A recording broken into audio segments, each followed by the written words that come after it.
Welcome to the empowering world of Ladies Who Leap podcast, where brave souls share their remarkable journeys of venturing beyond their comfort zones to craft lives filled with passion and purpose. Tune in to hear the awe-inspiring tales of individuals who dared to defy their fears and embrace the unknown, paving the way for a future they truly adore. Welcome to the Ladies Who Leap podcast.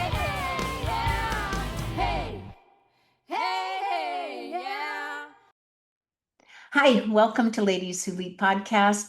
My guest today is Rina Mora. She's a powerhouse business coach and the founder of Tiny But Mighty Coaching. Known for a bold, no-fluff approach, Rina helps ambitious entrepreneurs cut through overwhelm, clarify their vision, and build the systems and habits that actually drive results. With a sharp eye for strategy and an unwavering commitment to accountability, Rina turns big goals into focused action. Recognized as favorite small business consultant from 2022 to 2024, that's a nice distinction. Rina is the go-to coach for leaders ready to operate with clarity, discipline, and serious momentum. That is you talk about no fluff, bold, that bio really says it all, I think. Thank you. So welcome to Ladies Who Leap. I'm glad that you're here today, Rina. Thank you for having me. It's an honor to be here. So we had a discussion before you came on the podcast, and from our discussion, I realized, just like I said, you're a very smart, business-minded person. So I like to start with childhood. Can you think of anything in your early years that gave you the inspiration and desire to be an entrepreneur? And I ask because I think that what we want to be comes from our childhood and what we did when we were kids. Well, a couple of things actually, and it's really funny because I was reading these and I was rethinking about it. And so we had a family business that was, I think my parents opened it when I was around 9 and a half, because at 10 I was the cashier. And along with watching my parents be business owners and fumble through it, I will tell you that I thought I could do this better. And also growing up watching movies, or not movies, but TV shows like Designing Women and Murphy Brown, and just really seeing these powerhouse women. I think that's really what made me want to be a powerful business woman. I didn't know what that was going to look like. I remember one year dressing up like a businesswoman so for Halloween. So I think it's always been something that I just admired in women that I witnessed being in business. That's interesting because I remember when I was a little girl, I think either they asked you what do you want to be with your when you grow up, and I said I want to be a woman with a briefcase. So I had some idea of a businesswoman because she walked around carrying a briefcase like a guy did. Sure, it had a lot to do with TV. But you started out always being an entrepreneur. Did you ever work for anyone else? Let me clarify I that. did. I did work for others. My first job, really funny, was in retail at 15 and a half, working in a maternity retail store. Yeah, I Very got interesting. recruited. They saw me out looking for applications and they brought me in, and but that's where I first learned the magic of numbers. That's where I learned like P&Ls and UPTs and like average sales, and that's really where I started to get into systems, was working in retail and working my way up into management, and then I got into hospitality, which I was in for about 20 years or so. Oh, wow. Yeah, I have Mhm. someone I know that's a hospitality coach. So that's a pretty high stress job. But then again, if you were managing, that's giving you all the skill sets to go into what you do now, understanding how to be a leader, how to be a manager, how to be effective, and then the numbers game, which is very difficult too when it comes to business. And then you went into becoming a Reiki practitioner, massage therapist. So Yes, there's, that yeah, was talk an about interesting a leap kind of real different going all the way to the other side. That was an interesting transition. I was waiting tables and I had an injury at work. And part of my rehab was having weekly massages because I had sustained such a bad whiplash injury. And I was that person that, when people would be like, "Can you rub my back?" I'd be like, "No, no, no, I don't do that." I went back to work and I remember being at the soup station, making my table their soup and going, I'm going to massage school. Went to massage school during my career as a therapist, somehow just realized that my hands were heating up and I was picking up on stuff. I had a good friend that was a Reiki master, and she's like, "Oh, you're ready." I'm like, "For what?" And it just happened. And all of my intuition and all of my gifts really started to come forward. And so I incorporated that into my massage practice at the time, and it just started to blossom. A lot of people don't necessarily even know what Reiki is. Mhm. So I would love for you to explain what Reiki is. Can you do that for the listeners? Yeah. I can. So Reiki is really working with our personal energy centers because everything is energy. And you hear people talk about their chakras, and our chakras really represent different parts of us, mind, body, spirit. And as a Reiki practitioner, you are trying to open yourself up to be the channel of that energy to help people really. It's about balancing the chakras, because when our chakras aren't in alignment, and just for those of you that don't know what the heck that means, is energetically wise, if you see people play with pendulums, a pendulum will follow the flow of the energy. So as Reiki practitioners, if we see the pendulum flowing in the opposite direction of clockwise, we know that somewhere in the realm of whatever that chakra represents, there might be some imbalance in your life. So being able to be the channel to balance that energy, it's not even hands-on. It's really just working with the energy. If you put your hands together, you guys will feel that weird little tingling or warmth. That is exactly what we do. We help balance it so you are running clockwise again, and you just feel that sense of wholeness of I'm not floating over there, or I can't focus.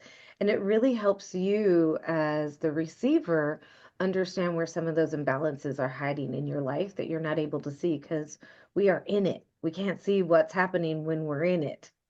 Oh, wow. That's a really good statement to make. Okay, so I'm going to I know Reiki is a bit woo-woo, as everybody says. So you went from that, which I love, any kind of energy work and the feeling. And the more, by the way, for the listeners, the more you open yourself up to energy and the energy work and the energy that we exchange between each other, the more that you are able to actually bring in the good energy and to get downloads and to feel and see and understand more, and which helps in your decision making and your life. So just to understand, it's not woo woo. Actually, there is definitely quantum physics science involved here, because we are all made out of energy. That's a scientific fact. So the going from that, which we'll call woo woo because people It is. prefer it, yeah, and then taking what you learn, though, because I can imagine some of that energy work translated in a way to business and Mhm. what your business model and what you do as a business consultant. How did that transition happen? Because that is a leap. That also is another leap of faith, right? It's a massive leap. And actually, when I went into coaching, I went into life coaching because of my background as a Reiki practitioner and working with a lot of women, and thinking, this is my calling. I can sit and be centered and help guide them in that life coaching realm. But what I realized was, even though that is a gift of mine, the life coaching didn't feed me. And I ended up attracting more business owners anyways. So, what it's done for me, though, being able to tap into and lean into knowing how to listen and understand where people are coming from, what it what it does for me is I'm able to really see my clients, hear them, and understand them on a different level. All of my work is done via Zoom, so I have the opportunity to watch as they speak and really hear what's being said, but also see what's being said and translated. So it's a different way of seeing, hearing, and understanding your clients or whoever you're speaking to, because energy doesn't lie.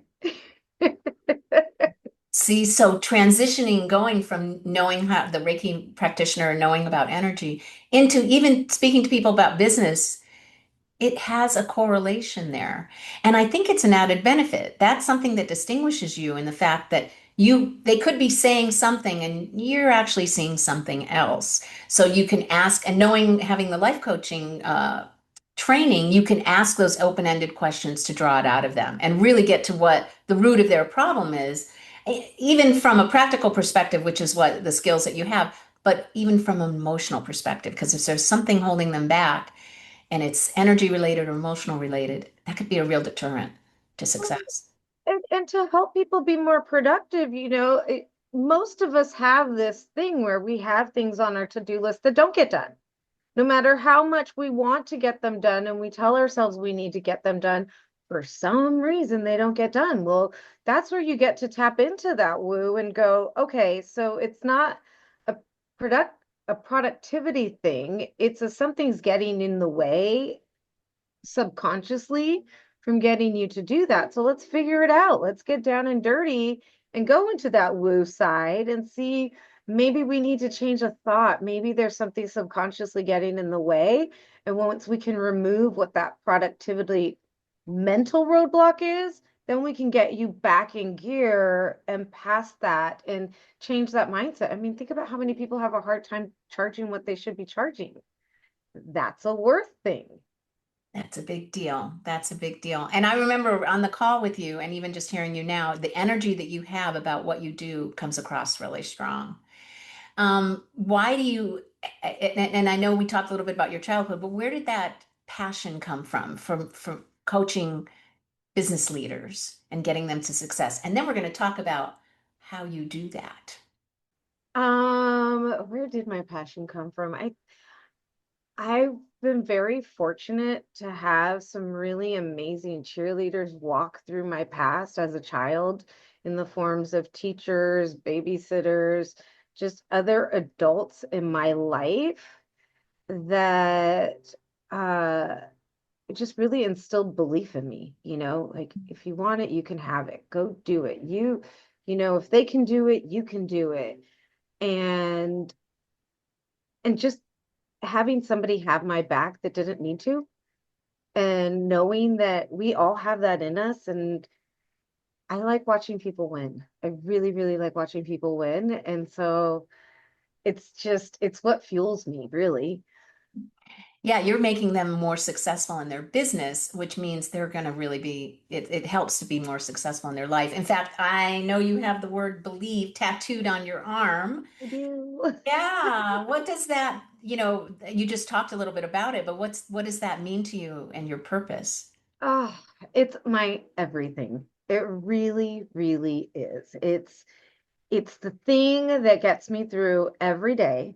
It's the thing that in those moments where I have really crashed and burned and, been at my worst, it's the thing that gets me back up. And it's the one thing that if I can help other people believe in themselves, in their goals, in their dreams, and their vision, then I feel like I've done what I'm here to do. It's that magic that without it, it makes it hard to take that next step towards what you're really fighting for. Yeah, yeah, that's very true. And when you talk about steps, what would you say is probably the one or two important steps that a business entrepreneur should do in order to get themselves going or on the right track? Is there a couple things that you could give as tips there? Yeah. Yes. One, have a vision. Know what you want. And I don't mean vaguely, I want to be successful and I want to have a house. I mean, close your eyes and get in it. What does it look like? What does it feel like? What does it taste like?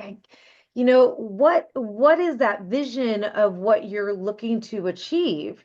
Because without a vision, you can't create a plan. And that plan is really what's going to get you there. If you don't have a plan, we're not going anywhere. We're getting in the car and we're driving in circles. So creating your plan and then being realistic in timing and in what you need to do. Don't try to boil the ocean. one step at a time. What is the first thing that you need to do to get you going?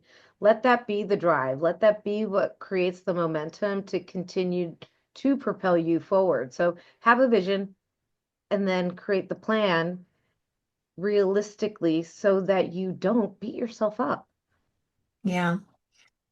Yeah, that is really important. Like I always say, if you know your why, then the universe will have your how. Although Rena will have your how in telling you, like, what do businesses, I mean, I'm a new entrepreneur, so this is all new to me.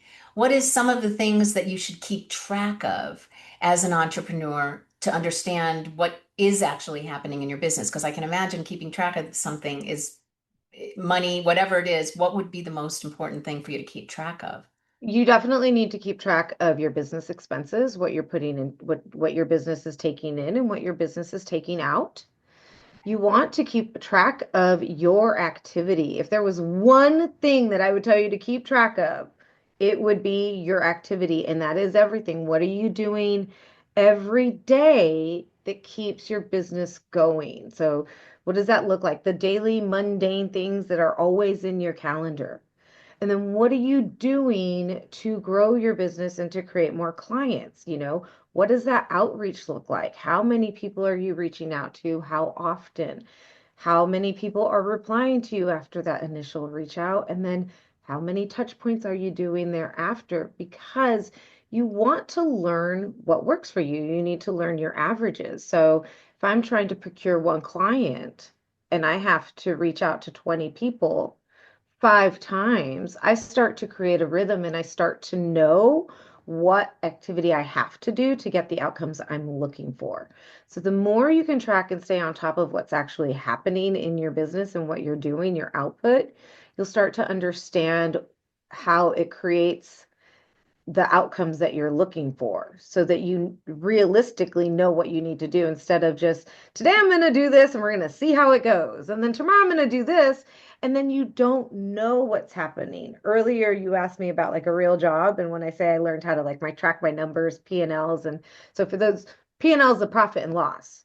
So if you're tracking your numbers every week, every month, you have a record. Eventually, you'll be able to look over your numbers from past years to learn the flow of your business. Every business has a slow time, every business has a busy season. When you can start to learn your business, it makes it easier for you to plan ahead, to grow your business, to take trips, to plan conferences, anything. So track your activity and track your progress. Okay. So you offer several freebies to help people. I But do. one we talked about was a 6-minute exercise that you help take people through. Can you explain Yeah. that? How does it design to help people? This is where the woo meets the no fluff. Got a little excited and I knocked over my mic. Um, so what it is, it's an exercise and it really helps put into perspective what is and is not getting done in the business or and you can use it to relate to life. It's about looking at those things that aren't getting done or that are getting in your way. And what it is, it's an exercise to help you identify your tool set to help you get past this productivity roadblock or this mental roadblock that keeps you from getting things done. I usually tell people to pick that one activity that's on your to-do list that you know is going to get you the outcomes that you're looking for. The best example I have is cold calling because everybody tells me how much they hate it. Oh, yeah. So what the exercise really does is it puts the activity in perspective, puts the outcomes in perspective, and it really puts a magnifying glass on why subconsciously we're not getting to it. Mm. So, is it some thoughts that somebody told you? And cold calling is really easy because everybody has an opinion on it. I feel icky. I feel salesy. I don't want to sound like a car salesman. I don't want to bother anybody. I don't want somebody to hang up on me. Those are all thoughts. My friends, those are not facts. That doesn't hold up in a court of law. The fact is that you probably just don't know how to do it to where it makes you comfortable. So what this exercise does is it helps you identify why it's on there in the first place. There's a reason why it's on there. You have a desire to have that outcome. So it takes you through why it's there. And then it lets you go into the land of feels, of how you feel about it, what you think about it. And in that column is where a lot of your tools and your answers live. If it's a thought, why do you think that? Is there something else that we can change about that? Cold calling, I don't want to feel icky. I don't want to feel salesy. Okay, well, don't. And how do we do that? We create a way for you to share value and a way for you to learn a little bit about them before you actually reach out. So they don't feel like some strangers reaching out to them and you feel like you actually have a little bit of a connection with them. And then, and if it's that you don't know what to say, well, now you have a tool to create a script. So it gives you the workaround for, do I need tools or do I need to change my mindset and the way I think and feel about that? And do I need to change the activity because I'm not going to change the way I feel about it, but I can find something else to get those outcomes for me. So it really just kind of lays it all out for you to make some decisions about how you want to go about getting the result that you're looking for and understanding what makes you tick. Yeah, that sounds like a great exercise, and we'll definitely put a link to it in the description. So look for it, folks. So, can you tell us any stories about the assistance you provided to, I would say, women entrepreneurs, because we're mostly a women audience, and the impact that it had on your client's business? We'd love to hear. I'd love to hear a story. One closest to my heart right now is one of my current clients. She doesn't come from business. She's doesn't have a business background. She's has more of a nursing background, and she saw a need for what her business is. And I'm being vague because I like to keep my client stuff private. But she has a heart to serve and she knows what she wants to do. So being able to really help her understand business and creating systems. So I'm systems focused. So I help my clients create systems to grow and scale their business. Within that, after that, we create the systems so that they follow through on those activities. So really helping her create her systems for herself to create her business systems. Like, really, what does she need to do every day while she's building this business? And then watching her go from a concept to an actual business to now looking to bring on contractors and really seeing the potential and the growth. We haven't even officially launched her business and she's signing contracts. So just really and having that conversation of like, whoa, business is hard. Nobody told me about this. But yet, no, yes, it is challenging and it's going to be hard. She's the perfect example because her heart is so in it and she has the heart to serve.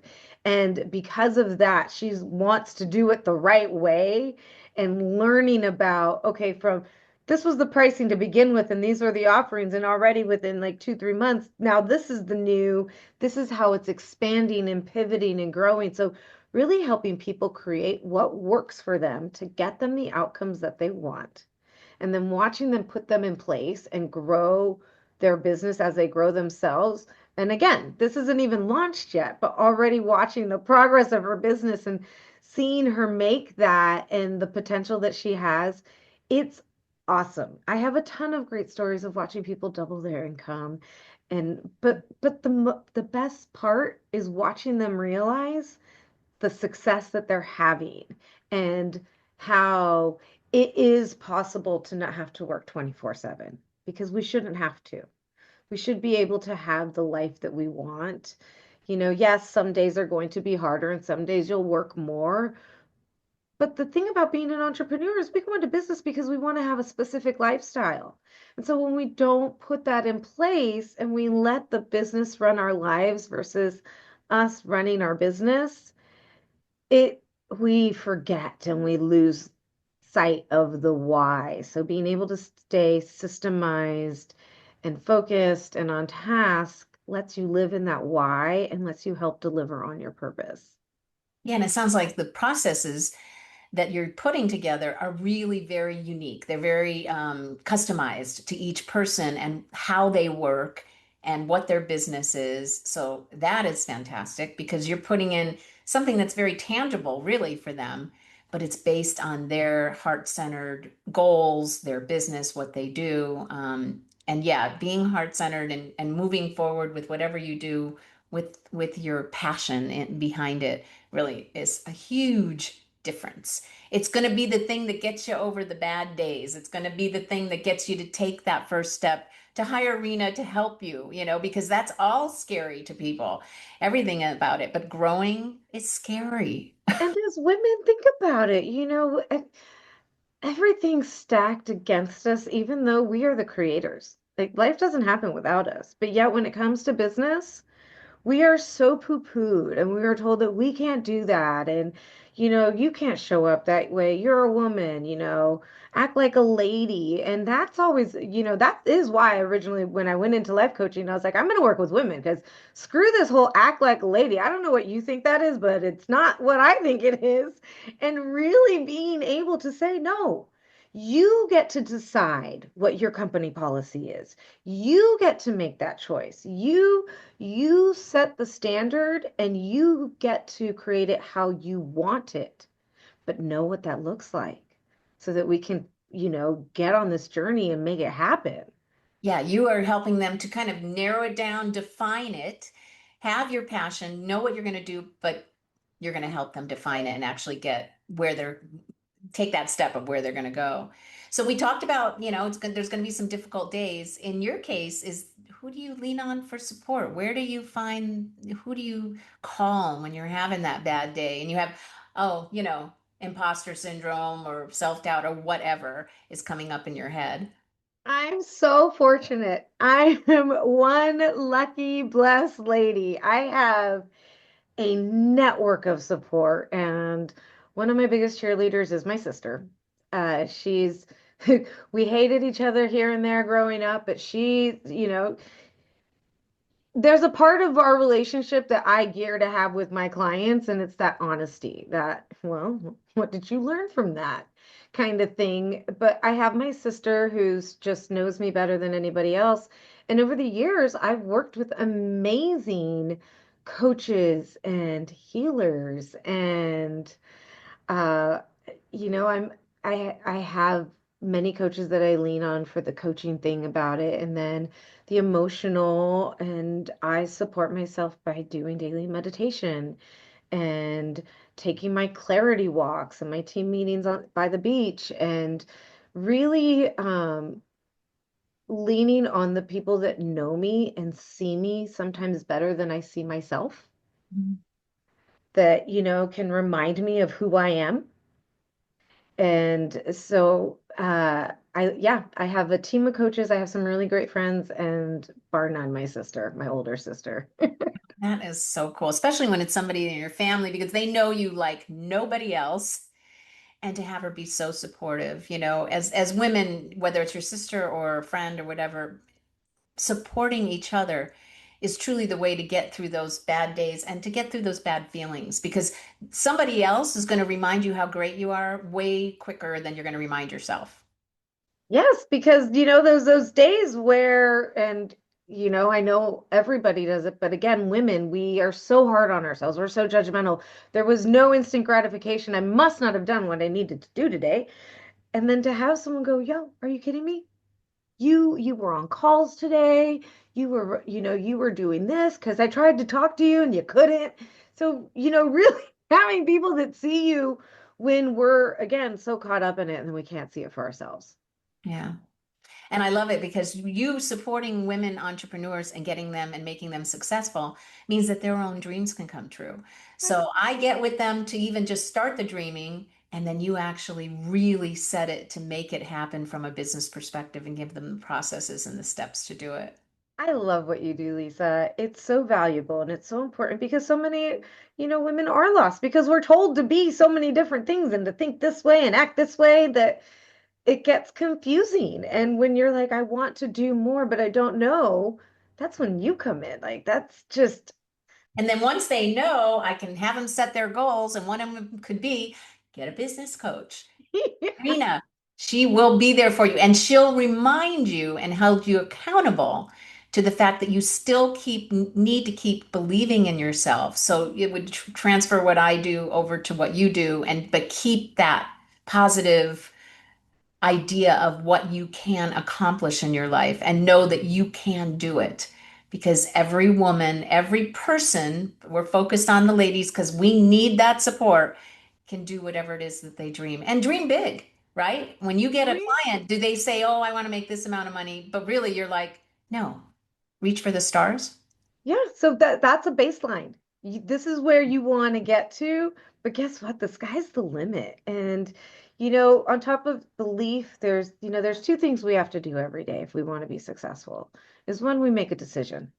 We decide every day, what it is, what we're going to do, why we want it, and then we believe we can, so we do.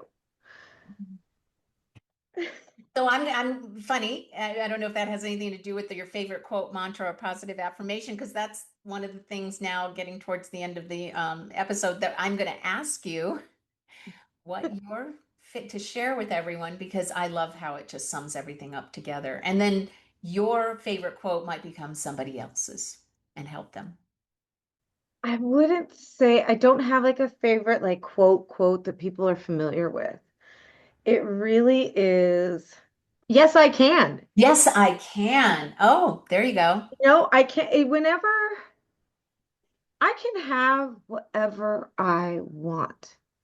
If I want it, I can have it. And that really is my mantra. That is the thing. And I've always told my daughter, I don't know if you're familiar, something tells me you might be with Florence Scovel Shinn. One of her books is Your Word is Your Wand, and she's an older author, and it was something that was so beautiful. And I think that's really where that whole belief really got solidified is if you want it, you can have it. That's it. If you want it, you can have it. Now believe it and go get it. Oh, there you go. Well, there's a quote, Rena, You know, and you just made it up. So thank you. you're welcome. I was like, okay, I'm going to write that down and probably include that in the description, because that's it. Really allowing, and it's almost like some people need permission to dream.